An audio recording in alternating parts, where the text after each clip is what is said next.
Setiap peribadatan yang kita lakukan, barengilah selalu ia dengan dua perkara. Satu, istighfar kepada Allah Subhanahu wa taala.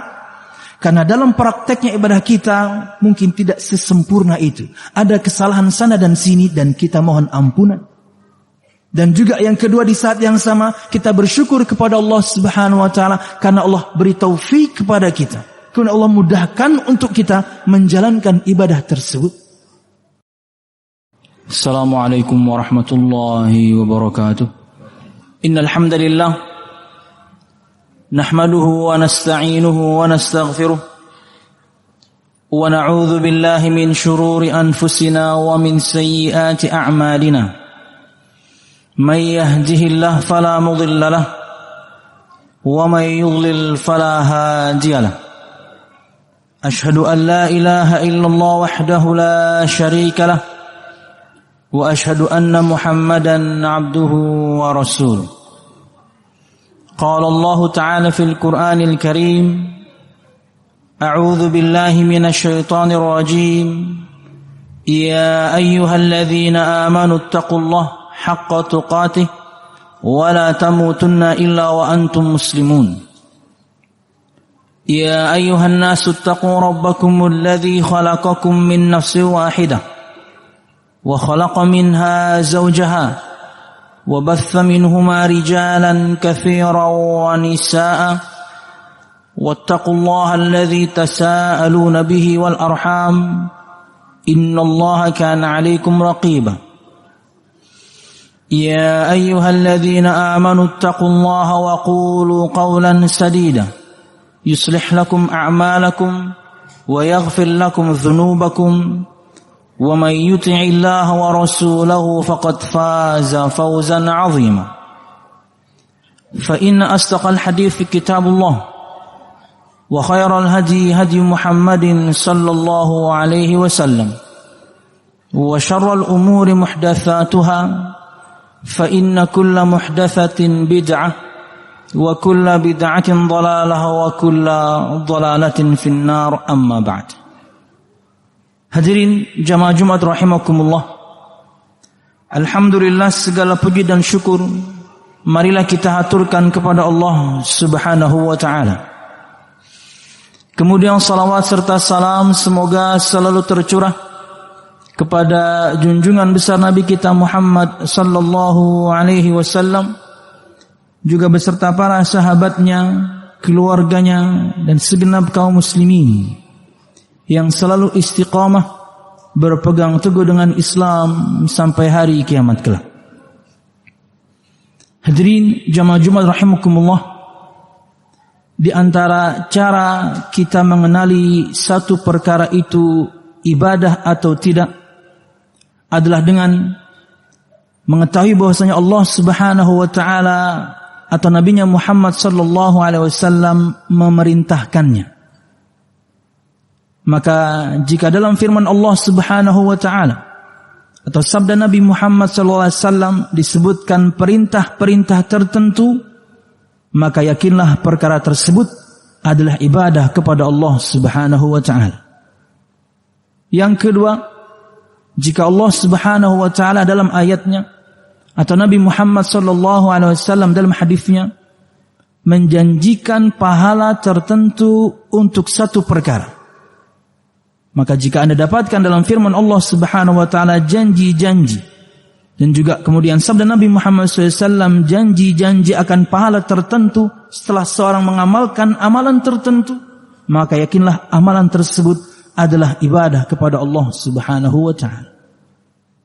Maka layaknya semua ibadah, persyaratan agar ibadah kita diterima Allah Subhanahu wa taala adalah ikhlas karena Allah Subhanahu wa taala melakukannya, tidak untuk yang lainnya, dan yang kedua sesuai dengan tuntunan Muhammad Rasulullah sallallahu alaihi wasallam.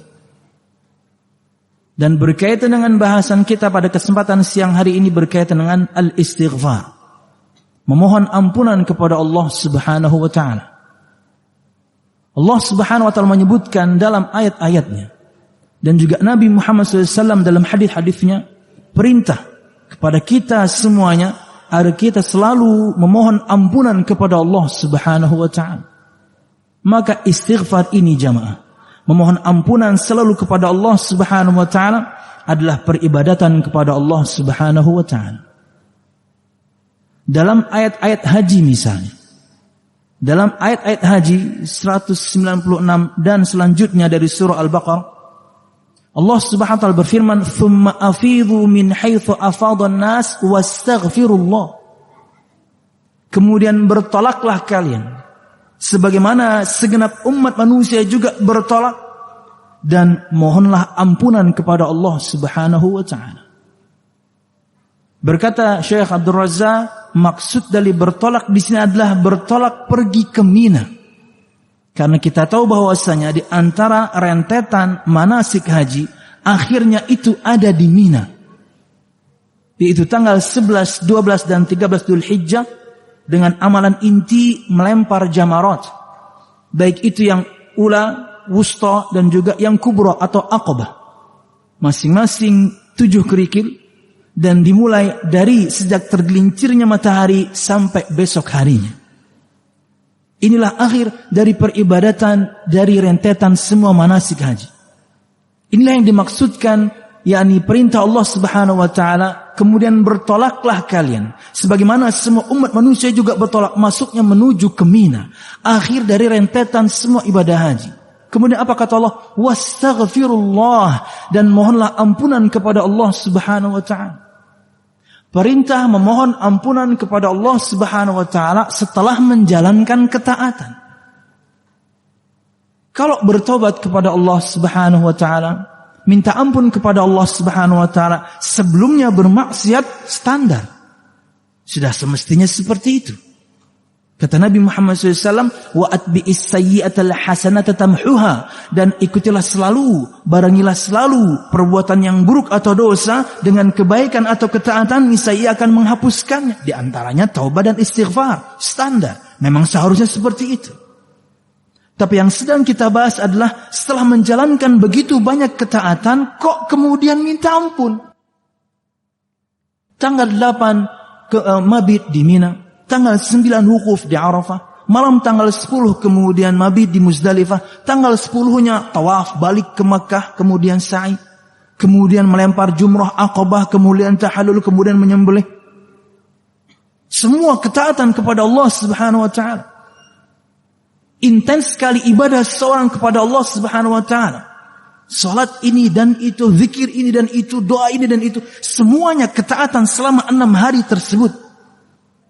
Kenapa kemudian setelah menjalankan ketaatan kok diperintahkan minta ampun? Maka disebutkan oleh Syekh As-Sa'di dalam tafsirnya, perintah istighfar setelah seseorang melakukan ketaatan kepada Allah Subhanahu wa taala, khususnya ayat haji ini, kata beliau, karena dalam prakteknya, dalam ibadah yang kita lakukan, mesti ada saja kesalahan. Ya, mesti ada saja kesalahan yang kita lakukan selama kita melakukan ibadah, khususnya haji. Mungkin keluar perkataan yang tidak pantas, walaupun mungkin dari suami istri, tapi mungkin kala itu sedang dalam keadaan ihram, bercumbu rayu, melemparkan kata-kata gombalan, tapi sedang ihram, tidak boleh. Ini perkataan rafath, ini perkataan yang tidak pantas. Atau hal-hal yang lain yang mungkin kemudian masuk kategori perkataan yang kurang pantas diucapkan ketika seorang sedang hajian, yang harusnya nanti berimbas ketika dia pulang. Jadi kata Syekh As-Sa'di, kenapa diperintahkan untuk beristighfar, minta ampun kepada Allah Subhanahu wa taala? Karena dalam prakteknya mesti ada saja kekurangan. Dan yang kedua, agar kemudian semua kita bersyukur, kata beliau, kepada Allah Subhanahu wa taala, karena Allah telah berikan taufik melunakkan hati dan jiwa ini, kemudian Allah berikan kemudahan hingga menjalankan ibadah haji tersebut atau ibadah-ibadah yang lain. Jadi jamaah sekalian rahimakumullah, setiap peribadatan yang kita lakukan, barengilah selalu ia dengan 2 perkara. 1, istighfar kepada Allah Subhanahu wa taala, karena dalam prakteknya ibadah kita mungkin tidak sesempurna itu. Ada kesalahan sana dan sini dan kita mohon ampunan. Dan juga yang kedua, di saat yang sama kita bersyukur kepada Allah Subhanahu wa taala karena Allah beri taufik kepada kita. kemudian Allah mudahkan untuk kita menjalankan ibadah tersebut. Jamaah Jumat rahimakumullah. Dan suri tauladan kita, Nabi kita Muhammad sallallahu alaihi wasallam. Beliau sallallahu alaihi wasallam selalu beristighfar dan perintahkan kita untuk beristighfar setiap kali kita selesai salat, bukan begitu? Semua salat kita begitu selesai, assalamualaikum warahmatullah, assalamualaikum warahmatullah, astaghfirullah, astaghfirullah, astaghfirullah. Setelah menjalankan ketaatan lo, beribadah kepada Allah lo. Tapi itulah Nabi kita Muhammad sallallahu alaihi wasallam, dan beliau adalah contoh yang terbaik yang bisa kita yang dijadikan suri tauladan. Makanya akhirnya semua kita setiap selesai salat, ketika selesai salam, astagfirullah, astagfirullah, astagfirullah. Contoh dari Nabi Muhammad SAW. Karena sangat mungkin pada salat kita tadi ada saja kesalahan. Yang tentunya kesalahan tidak sampai level membatalkan salat misalnya. Mungkin gerakan yang kita lakukan yang tidak semestinya kita lakukan tapi tidak melampaui batas, kekurangan pastinya. Atau ketika salat kita memikirkan sesuatu tidak fokus misalnya. Dan kesalahan-kesalahan yang lain, bahkan sangat mungkin seorang lupa jumlah rakaat, bukan begitu. Walaupun tentunya di akhirnya kemudian kita lakukan sujud, yakni sahwi. Bukti bahwasanya dalam salat kita pun kita terkadang melakukan kesalahan, makanya selesai salat kita minta ampun kepada Allah Subhanahu wa taala.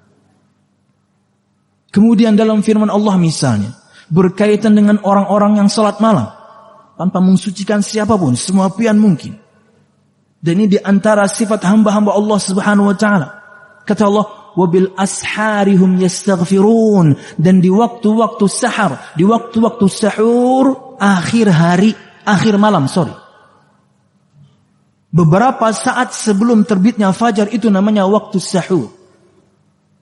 Dan orang-orang yang beriman, "Wabil asharihum yastaghfirun." Dan di waktu-waktu sahur tersebut mereka memohon ampunan kepada Allah Subhanahu wa taala. Akhir dari ketaatan semuanya.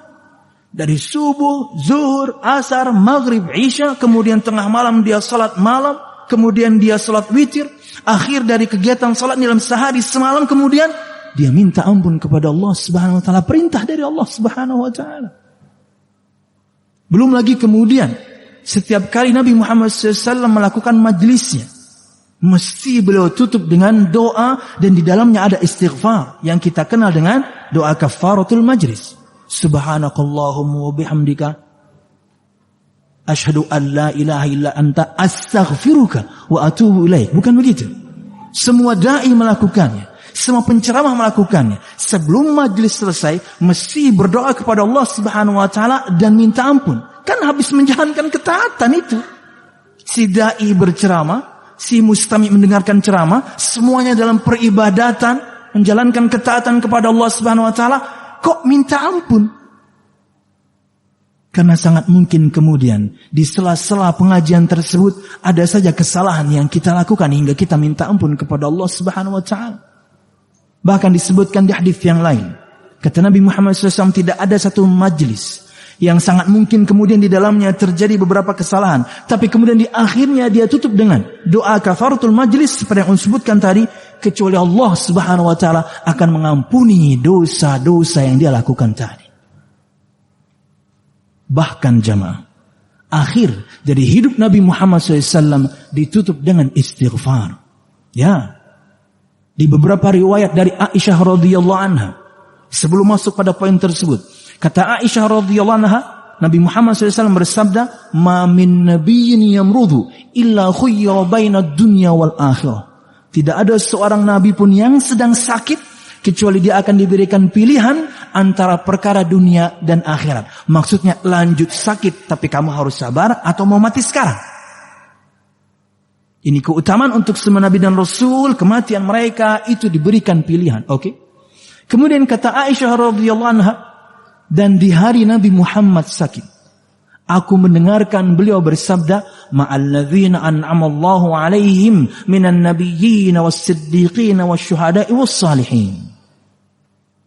Dan ketika Nabi Muhammad sakit, aku mendengarkan beliau bersabda, berbicara sendiri zahirnya, sedang tidak berbicara kepada Aisyah. Aku mendengarkan beliau bersabda, aku ingin bersama orang-orang yang telah engkau berikan nikmat dari kalangan para nabi, siddiqin, orang-orang yang mati syahid, dan orang-orang yang saleh. Kata Aisyah, kala itu saya tahu beliau sedang ditawari. Dan beliau memilih mati. Aku ingin bersama orang-orang yang telah engkau berikan nikmat, ya Allah. Dan setelah itu kata Aisyah di hadis yang lain, Nabi Muhammad SAW bersabda, berkata dengan doanya, Rabbighfirli warhamni walhikni birrafiqil a'la. Inilah perkataan terakhir dari lisan Muhammad Rasulullah sebelum meninggalnya. Di akhir hayat beliau. Kalau tadi kita sebutkan, di akhir setiap ibadah kita diperintahkan istighfar. Karena sangat mungkin kemudian kita melakukan kesalahan di ibadah tersebut, plus juga bukti syukur kita kepada Allah Subhanahu wa taala. Di akhir hayat Nabi Muhammad, perkataan yang keluar dari lisan beliau adalah Rabbighfirli, ya Allah ampuni aku. Ini orang yang sudah subhanallah diampuni untuknya dosanya yang lalu dan akan datang. Kalau melakukan kesalahan langsung ditegur. Tidak dibuka surga kecuali untuk beliau sallallahu alaihi wasallam pertama kali. Masih minta ampun kepada Allah Subhanahu wa taala. Kalau kita kemudian balik dalam kehidupan beliau misalnya sebelum bahasan beliau meninggal tadi. Jika beliau hidup bersama kaum muslimin, begitu banyak perintah-perintah beliau sallallahu alaihi wasallam kepada kita kaum muslimin agar beristighfar. Kata Nabi Muhammad SAW dalam sebuah riwayat, ya ayuhan nas, tubu ilallahi wastaghfiru lah. Fa inni wallahi atubu ila Allah wa astaghfiru lahu fil yawmi akthar min 100 marrah atau kama qala sallallahu alaihi wasallam. Hai segenap manusia, bertobatlah kepada Allah dan mintalah ampunan kepada Allah, istighfar. Karena demi Allah aku bertobat kepada Allah Subhanahu wa taala, beristighfar minta ampun kepada Allah Subhanahu wa taala dalam satu hari lebih daripada 100 kali. Di hadis yang lain 70 kali. Di hadis yang lain tepat 100 kali. Di hadis ini lebih daripada 100 kali sallallahu alaihi wasallam. Makanya wajar Aisyah radhiyallahu anha di masa beliau hidup tentunya. Kata Aisyah, "Kana an-nabiy sallallahu alaihi wasallam yusalli min al-lail hatta tatawarrama qadamah." Adalah Nabi Muhammad SAW, saya Muslim, adalah Nabi Muhammad SAW itu salat malam hingga kemudian kakinya, yakni betisnya mengencang. Disebutkan juga bengkak, tumitnya pecah-pecah. Kenapa hal ini terjadi? Bagian betis, mata kaki sampai lutut itu namanya betis. Kenapa sampai kencang uratnya? Karena lamanya berdiri. Sampai pecah kemudian bagian tumitnya karena lamanya berdiri. Sallallahu alaihi wasallam. Ini orang yang sudah jelas surganya jemaah. Subhanallah. Wajar kemudian beliau bertanya, wahai Rasulullah, kenapa sampai seperti ini ibadahmu? Bukankah engkau alaysa qad ghufira laka ma taqaddama min dzambika wa ma ta'akhkhar? Bukankah engkau wahai Rasulullah telah diampuni untukmu dosamu yang lalu dan akan datang? Maksudnya kok sampai seperti amat? Ini amat ibadahnya. Kata Nabi Muhammad, tidakkah pantas aku menjadi hamba yang bersyukur? Jadi ibadah yang beliau lakukan sedahsyat itu sallallahu alaihi wasallam adalah bentuk syukur beliau kepada Allah Subhanahu wa taala. Itulah yang seharusnya juga kita lakukan jamaah. Setiap peribadatan yang kita lakukan, dalam ibadah yang kita lakukan mesti ada saja kekurangan, tidak sesempurna itu, maka kita istighfar. Dan ketika kita mudah beribadah kepada Allah Subhanahu wa taala, bukti Allah berikan taufik kepada kita, mudah untuk kita. Contoh Jumatan ini saja. Mudah untuk sebagian kita melangkahkan kakinya ke masjid untuk Jumatan karena dia tahu keutamaan Jumatan, diampuni untuknya dosa-dosa sepekan yang lalu. Membawa sepeda motornya, membawa mobilnya. Anda kira semuanya kemauan Anda pribadi murni 100%. No. Allah lunakkan hati Anda. Allah mudahkan untuk Anda. Allah mudahkan untuk kita semuanya untuk ibadah ini. Ini nikmat. Mudahnya beribadah kepada Allah Subhanahu wa taala itu nikmat dari Allah Subhanahu wa taala. Karena sangat mungkin banyak orang mungkin di luar sana Mereka ingin menjalankan peribadatan seperti yang pian lakukan ini. Muslim dia. Mungkin juga dia juga tahu keutamaan. Tapi kenapa berat sekali langkah kakinya? Sepeda motor ada. Mobil ada. Kewajiban tahu. Tapi Allah tidak berikan taufik. Allah tidak lunakkan hatinya dan mudahkan untuknya beribadah. Maka jamaah sekalian rahimakumullah, dari praktek Nabi Muhammad SAW, beliau pribadi melakukannya, beliau pribadi memerintahkannya untuk kita, bahwasanya istighfar setelah ketaatan itu kita lakukan karena sangat mungkin kemudian dalam ketaatan tersebut ada saja kesalahan, dan di saat yang sama kita bersyukur kepada Allah Subhanahu wa taala akan mudahnya kita menjalankan ketaatan ini. Aqul qauli hadza wa astaghfirullah li wa lakum wa lisa'il mu'minin fastaghfiru innahu huwal ghafurur rahim. Alhamdulillahilladzi hadana li hadza wa ma kunna linahtadiya laula an hadana Allah. Wassalatu wassalamu ala asyrafil anbiya wal mursalin Muhammad sallallahu alaihi wasallam wa ala alihi wa ashabihi ajma'in. Alladzi haraba al-batil wa ayyada al-haq wa tamasa ar-radha'il wa ahya al-fada'il wa tammama makarim al-akhlaq wa hada an-nasa ila siratin mustaqim siratal ladzina an'ama Allahu 'alaihim minan nabiyyin was-siddiqin wasyuhada'i was-salihin wa hasuna ulaika rafiqa. Hadirin jamaah Jumat rahimakumullah, berkaitan dengan perkara yang Allah sebutkan tadi tentang standarnya memang ketika kita melakukan kesalahan adalah bertobat kepada Allah Subhanahu wa taala, semoga tetap bisa kita lakukan. Karena sebaik-baik orang yang bersalah, kata Nabi Muhammad SAW, adalah yang bertobat kepada Allah Subhanahu wa taala. Kembali menjalankan ketaatan setelah sebelumnya na'udzubillah bermaksiat kepada Allah Subhanahu wa taala. Entah ada kewajiban yang kita lalaikan atau ada larangan yang masih kita terobos. Berikutnya, berkaitan dengan ketaatan yang kita lakukan, barengilah selalu setelahnya dengan memohon ampunan kepada Allah Subhanahu wa taala. Karena ada saja mungkin kesalahan yang kita lakukan di sela-sela kita menjalankan ketaatan tersebut. Berharap Allah Subhanahu wa taala mengampuninya karena kita minta ampun kepada Allah Subhanahu wa taala. Dan kemudian jamaah sekalian rahimakumullah, bersyukurlah kepada Allah Subhanahu wa taala. Ya, dengan menjalankan ketaatan tersebut, atau itu bukti syukur kita kepada Allah Subhanahu wa taala karena Allah telah berikan taufik, memberikan kita kemudahan menjalankan begitu banyak ketaatan. Semoga Allah Subhanahu wa taala selalu berikan kita taufik untuk mudah menjalankan semua ketaatan. Amin ya rabbal alamin. Dan minta ampunlah kepada Allah Subhanahu wa taala setiap kita selesai menjalankan ketaatan karena ibadah kita mungkin ada kekurangan sana dan juga sini. Wallahu a'lam bissawab. اللهم اقسم لنا من خشيتك ما تحول به بيننا وبين معصيتك ومن طاعتك ما تبلغنا به جنتك ومن اليقين ما تهون به علينا مصائب الدنيا ومتعنا الله بأسماعنا وأبصارنا وقواتنا أبدا ما أحييتنا واجعله الوارث منا واجعل ثأرنا على من ظلم يا أرحم الراحمين ربنا هب لنا من أزواجنا وذرياتنا قرة أعين واجعلنا للمتقين إماما ربنا لا تزغ قلوبنا بعد إذ هديتنا وهب لنا من لدنك رحمة إنك أنت الوهاب اللهم إنا نسألك حسن الخاتمة ونعوذ بك من سوء الخاتمة يا أرحم الراحمين اللهم إنا نسألك الجنة وما قرب إليها من قول أو عمل ونعوذ بك من النار وما قرب إليها من قول أو عمل ربنا آتنا في الدنيا حسنة وفي الآخرة حسنة وقنا عذاب النار سبحان ربك رب العزة عما يصفون وسلام على المرسلين والحمد لله رب العالمين.